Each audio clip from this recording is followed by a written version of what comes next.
继续关心气候变迁危害生态。自本地北美洲南色的金马拿金，这几年是走去地中海，甲地中海蛤蟆是食了了。有专家即马就警告讲，上海的情形、上海状况会是今年底当地蛤蟆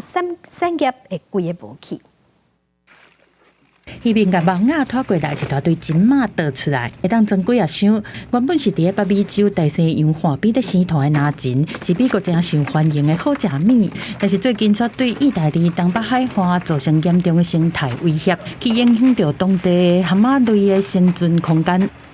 Cioè, la sacca sta diventando un deserto,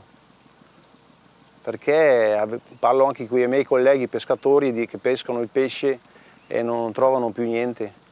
addirittura non riescono neanche a calare le reti perché questi granchi che nuotano e vanno a finire nelle reti e dopo le tagliano anche addirittura.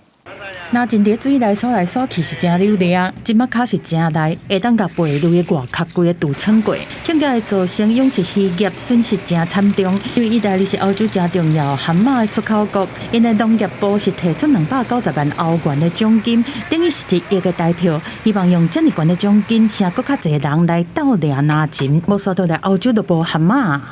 Dopo dicembre, cioè secondo me a dicembre sarà la fine completa dell'attività di venericoltura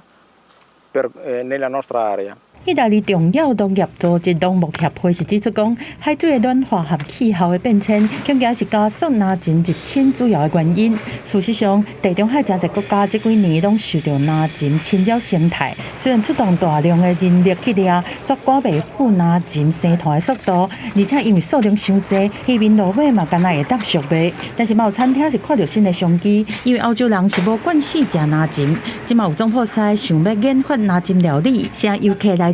公司新闻neuangan 编译。